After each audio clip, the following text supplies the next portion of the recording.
good, guys? Welcome back to Everyday Struggle. I am Nadeska here with Academics and Ueno. Are you guys excited and ready to have some very serious music conversations today? Let's do it. Of course, You see, I'm always excited. academics biting my hat style this morning. You know, I threw on my Yankee. He wasn't throwing his Yankee. You know What type of Yankee hat is that? It's a dope That one. shit got graffiti on it? It says "From New York with Love." You feel me? You know what I mean? That's doing too much, Wayno. Ain't Come on, doing man. too much. That's doing a little bit too much. Wait, is that copy that Drake song?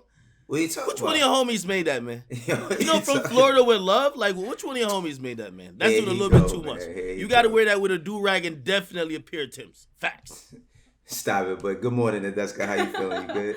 Feeling really good. Let's get Day it. 2 of the box braids. We see what's going on out here. Ooh, the knotless box braids. Academics, you're learning so much. I'm so proud of you, man. All right. I don't even know what box braids means. Yeah, I figured. just You saw know that it's on the better. internet somewhere? Yeah, absolutely. In the conversation. Some meme or something. Yo, Ak, it's crazy. It's like you didn't grow up around any woman at all. I don't understand it. No, I did. We just grew up in Jamaica. Like, People don't do braids in Never mind. This doesn't even matter. Whatever. Yeah, it's a whole nother episode with that. Right? Guys, so yesterday, PNB Rock got on the internet to complain that today's music is way too depressing. He doesn't want to listen to it anymore. Quote, he says, it makes him want to go kill himself listening to these sad, low boys. He continued saying, even when I was down to my last, I went out and got it. I was never sitting around feeling sad and depressed. So this definitely got under Rod Wave's skin. He responded, telling PNB Rock to put an address on it, adding that rappers aren't connected to reality no more. Do you guys feel like this kind of came out of left field, or does PNB Rock have a good point here? Was you smirking at academics? What? Was you smirking? because at I know Wayno about to do a Chris Brown backflip on this. I What you remember mean? last year when discussing some music, not saying you echoed what PNB Rock said, Mhm. but you basically says you was tired of all these sad ass songs as well. So now hearing PNB frame it like that, I'm wondering, do you agree? Or have you now got on the emo train? Okay? No. I think it. So look, it's a bit 50-50, right? Like I feel like I'm 50-50 with it now.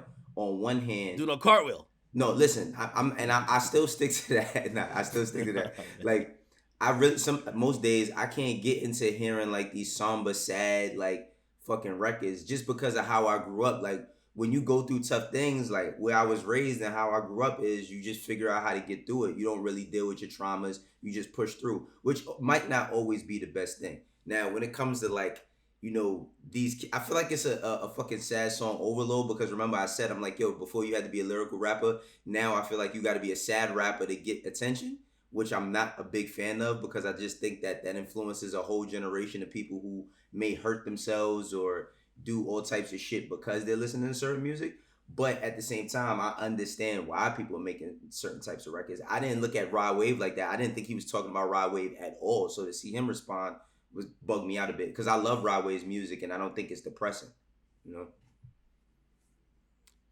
know?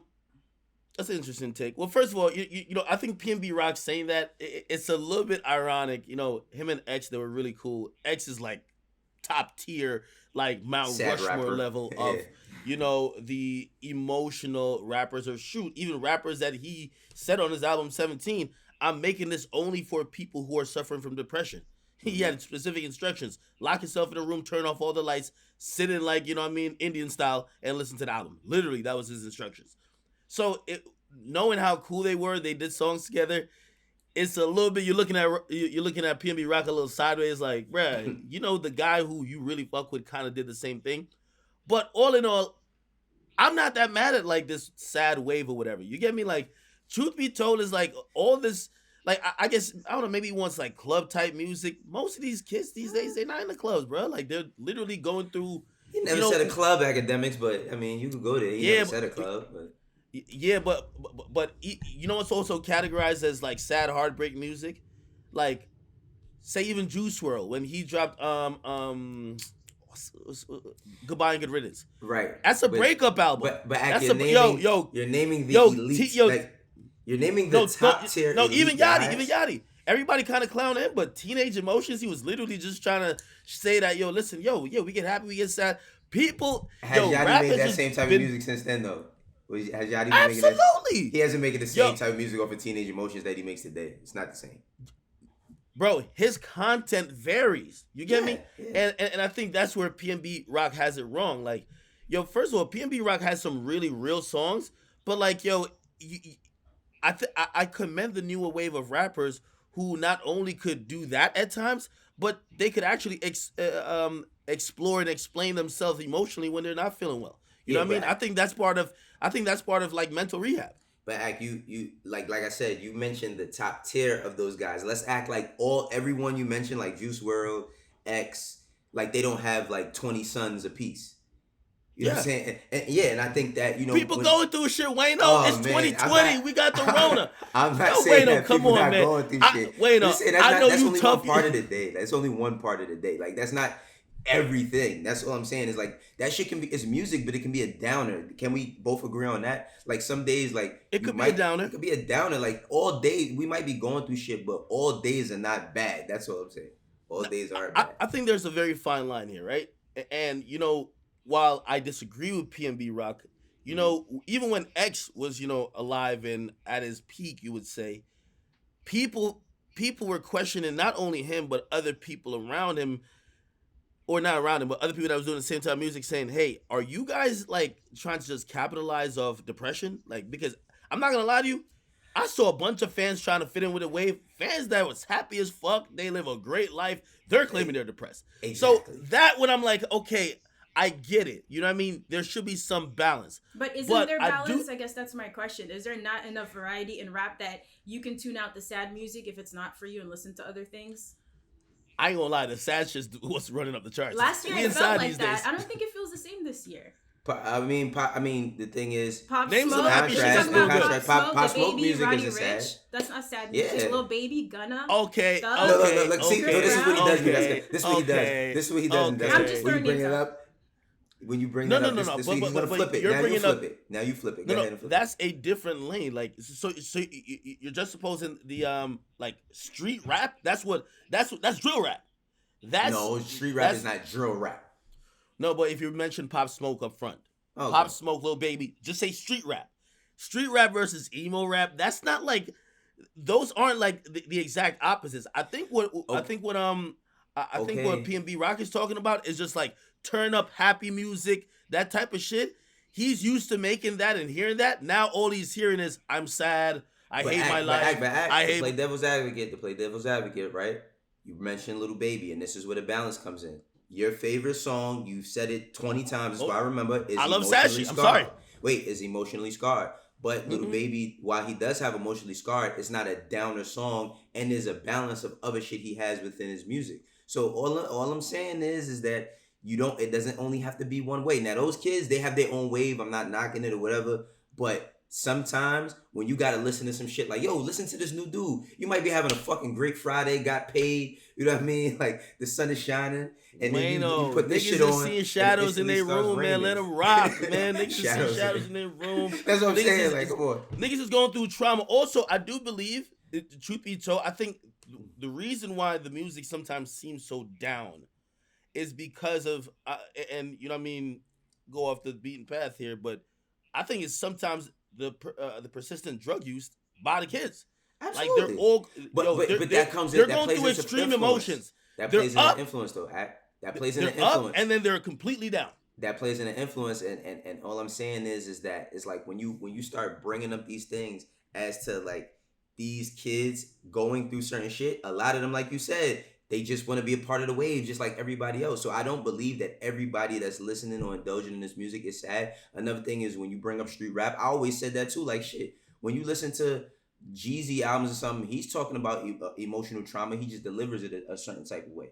Now, I think that delivers it in a lit way, man. Like, listen, delivers it I ain't gonna lie. I like when my artists feel like they about to cry, man. That's why I fuck with Rod Wave, man. I fuck. But Rod Wave, all his music, that's why I said this whole conversation is rooted in that. But like Rod Wave has a lot of variety. He got records where he just talking shit. You know what I'm saying? That's why I'm really curious to see how this plays out, because I didn't when he said everything he said, I didn't think Rod Wave at all. Like, all right, so let me bring the conversation a little bit different, right? Mm-hmm. So PNB Rock and Rod Wave were, let's just say, emo rappers, right? Do you think PNB Rock feel like his real estate in rap is kind of threatened because he makes songs that might be emotionally charged at times, but he don't make them downer songs. He don't make the I hate my life songs like yo let me just bang my head against. He don't make those type of songs. Do you think that he's seen that type of shit win a lot and he's like what the fuck? Like I have to say something because it's like all the street rappers speaking up when 6 times back home.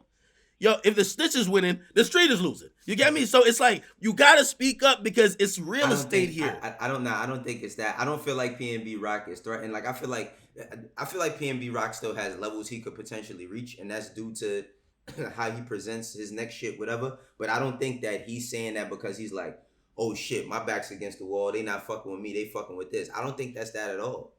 You got to realize one of his biggest songs, "Every Day We Lit." He likes having fun, turning up. You know what I mean? Girls around, strip club. But wait a second. A lot of people, when you look at PNB Rock, a lot of people don't know that man did a lot of time in prison. Like you know what I mean? Like he been through a lot of shit. So it's like I think that's why he doesn't want to hear that down and shit because it kind of might bring him back to certain types of spaces. And truth be told, too many years with him and Kodak is amazing. By the way, I just think that PNB Rock don't get the credit he deserve. Amazing artist. Right. I do think, when you kind of throw out that vague ass statement, that is such a wave in the lane. You should expect someone to respond. Did I think it was gonna be Rod Wave? Hell no. No, but am I surprised? No. Rod Wave kind of a real nigga though. Like y'all gotta watch on the low. He's not one of the dudes that's just like crying, like you know what I mean. No. Like no. But that's why I didn't get that from him. You know what I'm saying? Like to me, his music, Rod Wave. I think what makes him great is because he puts so much emotion into his music, but he doesn't deliver it in a way where he's like complaining about things. Like he just delivers it in a way where it's like it's kind of special. It makes you feel up the way he expresses himself in his song. Mm-hmm. All right. Well, look. So PNB Rock, not the only person who's unhappy with the current state of rap. So is Sauce Walka. So today, for big facts from BS, one of his recent tweets: "Rap is the new R&B. All you rappers do is sing all day. Guess I'm gonna drop a singing album too. That's what the streets listen to nowadays." That's feels like an extension. Oh, is it? Okay. Rap is R&B tea right now. I mean, I think it's no. Wait a second. I think it's not specifically or traditional R&B, but yeah, like when you throw on an album nowadays, the opening lines is usually some crooning. Like it's not. But before having an R&B singer on a rap record was like the craziest thing. It was like, oh shit, like they got this person, and then once it became the norm, it was cool. Then over the past 10 years, I think, Drake, I got to credit Drake for that. Drake is the person that we look at that Lil Wayne interview when he was like, yo, he said the first time he heard Drake, he like, oh, who this rapping? He like, that's him. Then he like, yo, who the fuck is down the hook? He like, that's him singing. I think that because Drake is the top guy in the game, yeah, he's put everybody in a position where they feel like, yo, I got to sing as well as rap in order to get on. So I think that, yeah, rap is big R&B now. It's not so much about the lyrical content as it used to be or about barring up like Ak would say. This shit is about singing more than it's ever been. Ak, I see you making faces. Okay. What's good? I hear him with the harmonizing and crooning, but we can't compare Drake to these other niggas in the sense of but you got to use a certain sort of example for inspiration. Academics. I'm not comparing them to Drake. Like I'm talking just stylistically because Drake actually is doing R&B. These niggas are just singing, and it's not like. For example, if Uzi sings a whole song, is that R&B? That's not R&B. That's not R&B. Now you might be heartfelt to like even kind of categorize that as rap because he might not be rapping a bunch. So what is it? It's just not R&B.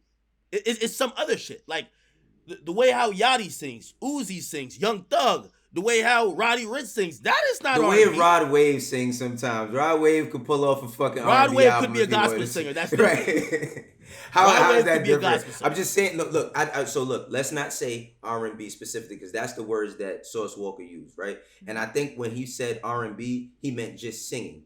But we not gonna act like 90% of the niggas that's rapping today aren't singing. When before it was the other way around. Nobody would sing and rap. 50 Cent, even when people say 50 Cent was not singing. He was harmonizing or using a little bit of melody. He wasn't full on singing. Ja Rule, somewhat of the same, but he's saying Drake was the first nigga that was like fully singing and rapping. And then I mean Trey Songz started, he was a singer, but he started doing the R&B tapes where he was rapping and putting both together. It's become a thing. They're one now. So it's like that's facts. Like rappers are singing now. It's a singing game. Yeah, no, absolutely. I just want to have a little bit of respect for R&B and just not throw all these niggas in there. Nah, these niggas are none they're of these all niggas can including fuck us with- to death.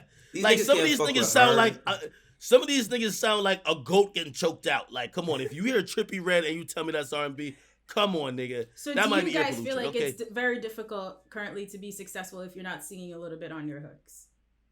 I think that's the new style of rap. No, It's sing rap. then what the fuck are we talking about? Academics. It's That's the R&B whole. though.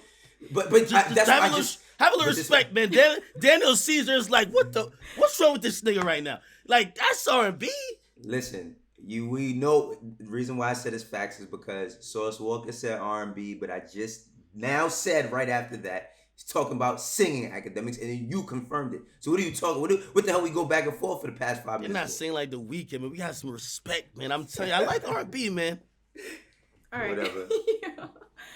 All right, so look, we're getting closer to the release of Drake's 6th album, Certified Lover Boy. Oh, and man. I'm sorry? Relax. Let's go. Keep Relax, going. relax. So last week, Fat Joe praised Drake for dominating the charts, saying every song he does goes #1. He's just like the Michael Jackson of this time. And Lil Durk, who just collaborated with him on Laugh Now, Cry Later, hopped on IG story this week to tell fans we should officially be changing Drake's name to Michael Jackson. Do you guys think that this is an apt comparison? Slow your roll, nigga. The nigga. hate coming. Slow your roll, nigga. Slow your roll. No, listen, it's not no hate, man. Like, stop. I want that to stop. This is not no hate at all. I'm just saying that when you look at Michael Jackson as a full-on entertainer, Michael Jackson ain't have no rap bars. That's the difference between him and Drake. Like, he didn't have no bars, and Michael Jackson was a great performer as far as dancing and all of that. We have to factor all of that in when we start saying shit. Now, is Drake an icon? Yes. Is he the biggest fucking artist of this time right now? Yes. I'm not going to dispute that. But to say Michael Jackson, my nigga, like, come on, bro. Like, we going a little bit too far now. Like, Thriller, like, Drake does well, but Thriller sold like 29 million fucking CDs. Like, come on, bro. Like, come on. I think he meant comparable, Wayno. Like, again, the rap version. Of course, Michael Jackson did pop. Like, that's or historically a bigger genre.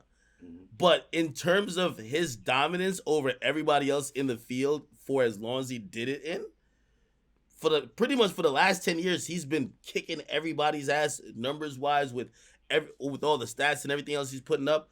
You understand why you would get the Michael Jackson kind of, connection there, because Michael Jackson historically, just numbers wise, was out of this world. So again, pop and rap. You know what I mean? So my question is this, and this 2 years ago, me and you had this conversation where I said that Kanye West was just as big as Michael Jackson, and you looked at me like I was out of my fucking mind. You are. How?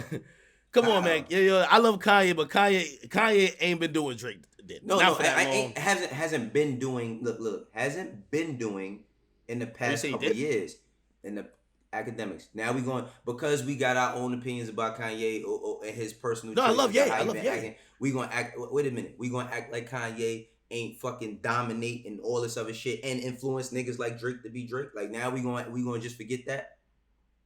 Yeah, well, when it says Michael Jackson, I'm only thinking like how enormous the brand has become and how successful. That's it. I do think Kanye, of course, Kanye's a legend. But let's just be clear, man. Like, there's nobody even close to what Drake has done, just like on a numbers level, and that's why I think it draws the Michael Jackson. But see, that's the only thing that you always come back is just the numbers. But when you mention Michael Jackson, it got to be a numbers thing. It's a portion of that is numbers. And Fat Joe did seem to clarify that he was talking about numbers, but when Dirk said it, it was just sort of a broad statement. So maybe let's just specify numbers wise, because really Beyonce's and Dirk actually believe he's the GOAT, which that's a good statement too. But we could probably debate that one. Yo, listen, but there's nowadays, GOAT is the most overly fucking used. GOAT is used more than thank you nowadays. Like, please, like, niggas say GOAT for everything, and I'm not saying that Drake isn't a GOAT, but everybody's a fucking GOAT nowadays. Everybody, like, that's all we hear is GOAT, GOAT, GOAT, GOAT. So it's like, it's hard to even come up with what's a GOAT anymore because it's on your rap short list. No rap short list. This is never a short conversation. I have a fan question for you guys though. Everyday Struggle, with Drake planning on dropping soon and Tootsie Slide being his most recent hit, which is targeted for kids and the charts. Do you think his next album will force him to make a decision of whether he wants to age with his audience or continue to try hit making? I mean, I don't think that like Drake is gonna have hits. That's one thing I never questioned about him. He's gonna have hits, but I think that like, is he gonna have a more? I think he just did that on Scorpion though.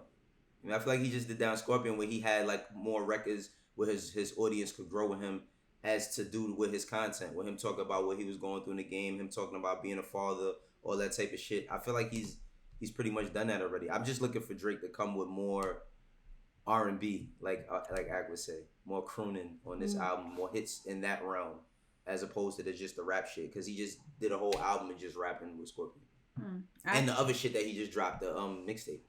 Yeah, I don't know if he aged or he was like growing. Of course he addressed some issues, but honestly, I think he was going to have one record talking about like his son, right?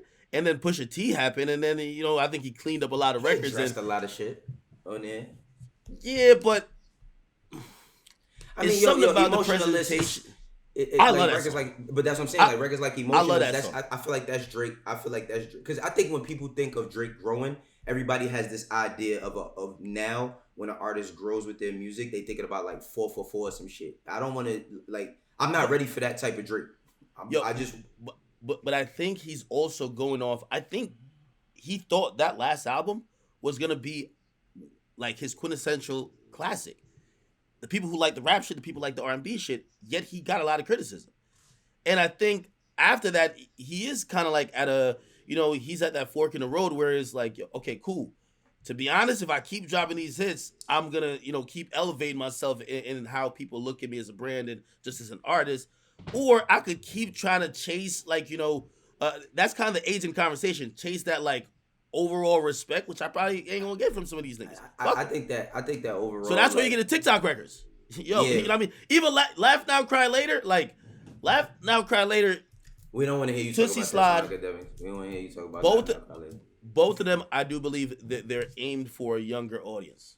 Well, I just think that like with Drake, even having Dirk on it, at this point in his career, like I think that it's never going to be one thing. Like, it's never going to be just one thing for him. Like, you know how, like, with Kendrick, it's one thing where people just like, yo, he did damn, he did this, he did that. He's going to be the most criticized artist there is, and that's due to, like, all the shit he's going through. So, for me, with Certified Lover Boy, I just want to hear him make a comfortable, I don't give a fuck, I'm just having fun record. Like, I don't think it should come with anything to satisfy this person or that person or that person. It just should be him. And I think that's what he tried to do with Scorpion. Is like, all right, let me get all this rap shit off so these niggas can stop questioning if I could rap. Let me get this R&B shit off so people could know I don't play in that field. And it wasn't just him being comfortable. For this one, I just want to hear him being comfortable. Word, at this point, Jake shouldn't have to prove anything to anyone about rapping. But let's see. I'm excited to hear the album. We're almost out of time, but quickly, crazy story. Classic. What? The album's a classic. Oh, you heard it already? What's the album's a classic? Just trust me, it's a classic. Shut up, man.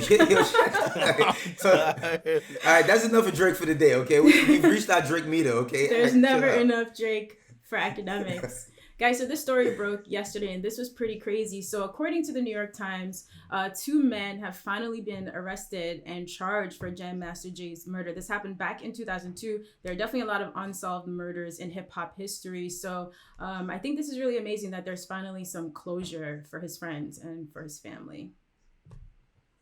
Yeah, I mean, like, when you see things like this happen, it's just, it's been so long. Not that we've forgotten about it, but it's just like, oh, wow, okay. You know what I mean? Like, hope his family does get the closure that they need, but it's just like, how long has it taken? It's taken 18 years. Like, that's a lifetime for some people. Right. Yeah. I'm pretty sure the cops had this as like, cold case. I'm kind of interested to see how, these arrests did come about. Is through confessions. Apparently one guy was already he